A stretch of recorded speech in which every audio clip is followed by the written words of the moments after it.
இயேசு கிறிஸ்துவின் இனிதான நாமத்தினாலே உங்கள் ஒருவரையும் நான் வாழ்த்தி வரவேற்கிறேன். காட்ஸ் கிரேஸ் ஊழியத்தின் மூலம் உங்களை சந்திப்பதில் மிகவும் மகிழ்ச்சி அடைகிறேன். இந்த நாளிலும் கூட உபவாச ஜெபத்தில் ஒரு சின்ன பகுதியை நம்ம தியானிக்கலான்னு சொல்லி நான் விரும்புகிறேன்.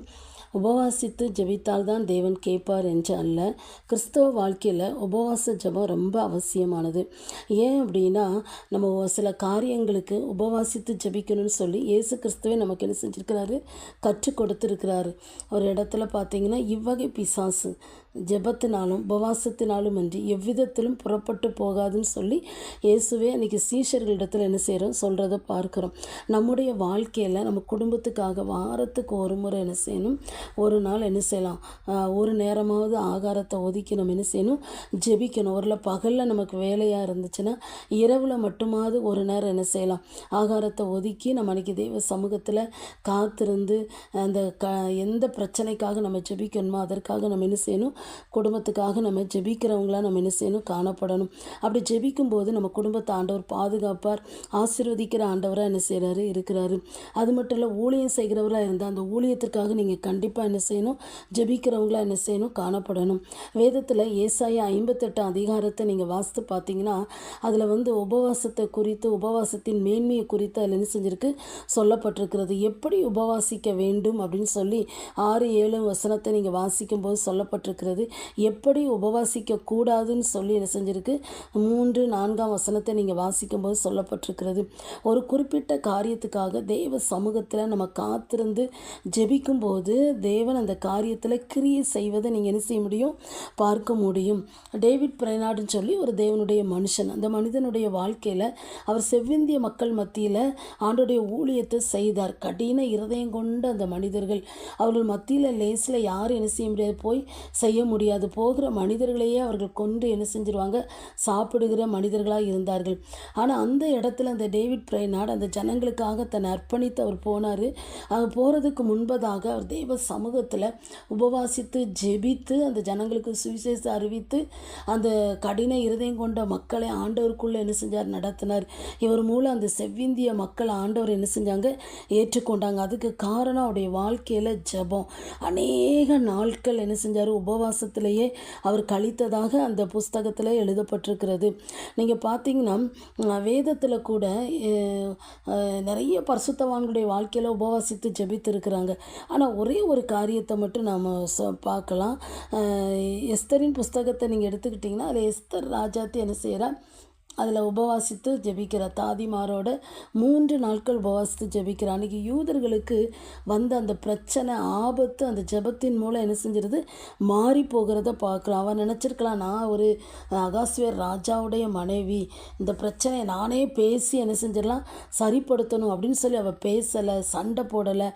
தேவனுக்கு தெரியப்படுத்தி அவள் தெய்வ சமூகத்தில் உபவாசித்து ஜெபித்தா ஆண்டவர் அந்த பிரச்சனையை ஒன்றுமில்லாமல் என்ன செஞ்சார், மாற்றி போட்டதை பார்க்குறோம். தேவ பிள்ளைகளாகிய நம்முடைய வாழ்க்கையில் மனிதர்கள் நமக்கு விரோதமாக எழும்பும்போது, பொல்லாத சத்துரு நமக்கு விரோதமாக எழும்பும்போது, சில போராட்டங்கள், இதுக்கு என்ன செய்வதென்றே தெரியாத ஒரு சூழ்நிலையில் நம்ம காணப்படும் போது ஆண்டவர் சமூகத்தில் காத்திருந்து நம்ம ஜெபிக்கும்போது நிச்சயமாக ஆண்டவர் நம்ம ஜெபத்தை கேட்டு அந்த பிரச்சனை என்ன செஞ்சுவார், மாற்றி போடுவார். யூதர்களுக்கு ஒரு பெரிய ரட்சிப்பை என்ன செஞ்சார், கொடுத்தார்.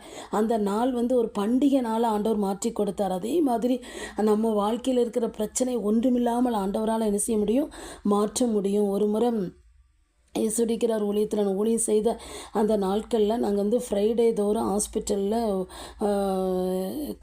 ஊழியத்தை செய்வோம். அப்போ டாக்டர் ஜெயந்தின்னு சொல்லி ஒருத்தங்க வந்திருந்தாங்க. அவங்க என்னை பார்க்கணுன்னு சொல்லி கூப்பிட்டு விட்டு அவங்க பேசுனாங்க. அப்படி பேசும்போது இந்த ஏசாயா 58 அதிகாரத்தை நான் என்னை கூப்பிட்டு விட்டு அந்த 58 அதிகாரத்தை சொல்லிக்கிட்டு இருந்தாங்க. அப்போது நான் சொன்னேன், என்ன உங்களுக்கு தெரியுமா அப்படின்னு சொல்லி கேட்டேன். அப்போ அவங்க சொன்னாங்க, ஹாஸ்பிட்டலில் தெய்வ சகாயம்னு ஒரு டிரைவர் சாரும் அந்த அவங்க ஒய்ஃபும் அங்கே இருக்கிறாங்க. அவங்க உங்களை குறித்து என்ன செய்வாங்க, அடிக்கடி பேசிக்கொண்டே இருப்பாங்க. நீங்கள் அதிக நாட்கள் உபவாசித்து ஜெபிக்கிறத அவங்க சொல்லி கொண்டிருந்தாங்க.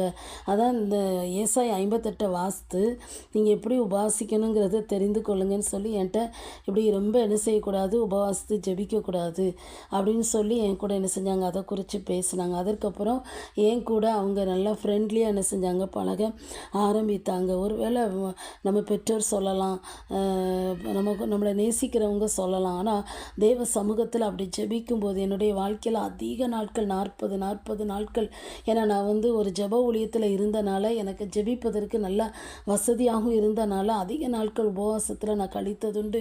அப்படி ஜெபிக்கும் போதெல்லாம் எனக்கு நல்ல உள்ளான மனுஷன்லேயும் சரீரத்துலேயும் அந்த நாட்களில் ஆண்டவர் நல்ல ஒரு பலனை தந்திருந்தார். எல்லா போராட்டங்களையும் பிரச்சனைகளையும் மேற்கொண்டு வாழ்வதற்கு தேவன் என்ன செஞ்சார், எனக்கு கிருபையும் பலனையும் கத்தர் என்ன செஞ்சார், தந்தார்னு சொல்லி என்னால் திட்டமாக என்ன செய்ய முடியும், சொல்ல முடியும்.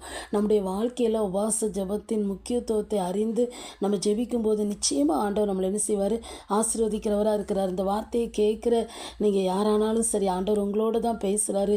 உங்களுக்காக, உங்கள் பிள்ளைகளுக்காக நீங்கள் வாரத்துக்கு ஒரு முறை உபவாசித்து ஜெபிக்கிறீங்களா? இல்லை கடினமான ஒரு சூழ்நிலையில் கடந்து வரும்பொழுது இந்த பிரச்சனையை நான் எப்படி கடந்து வருவேன்னு சொல்லி நம்ம மாம்ச பிரகாரமாக அதை யோசித்து செயல்படாதபடி தேவ சமூகத்தில் தேவனுக்கு தெரியப்படுத்தி ஜெபித்து நீங்கள் அது செயல்படும் போது அதை மலை போல் இருக்கிற அந்த பிரச்சனை அதை ஒன்றுமில்லாமல் ஆண்டவரால் மாற்ற முடியும். அப்படி நீங்கள் ஜெபித்து ஜெயம் பெறும்போது நிச்சயமாக ஆண்டவர் உங்களை ஆசீர்வதிக்கிறவராக இருக்கிறார். எங்களை நேசிக்கிற நல்ல தகப்பனே, இந்த நாளிலும் கூட நீர் எங்களுக்கு கற்றுக் கொடுத்த இந்த காரியத்துக்காக உமக்கு ஸ்தோத்திரம். இந்த வார்த்தைகள் கேட்கிற ஒவ்வொரு பிள்ளைகளுக்கு அது பிரயோஜனமாக இருக்கட்டப்பா. அவருடைய வாழ்க்கையில் கேட்கறது மாத்திரமல்ல, அதன்படி தங்களுடைய வாழ்க்கையில் கடைப்பிடித்து உடைய நாமத்தை மகிமைப்படுத்த ஜெபித்து இந்த ஜெபத்தின் மேன்மையை அவர்கள் கண்டு அவர்கள் குடும்பமாக உம்மை துதிக்க தேவன் கிருபை கொடுங்க. நீங்கள் அப்படி செய்கிறதற்காக ஸ்தோத்திரம். இயேசுவின் நாமத்தை ஜெபிக்கிறோம் நல்ல பிதாவே, ஆமேன்.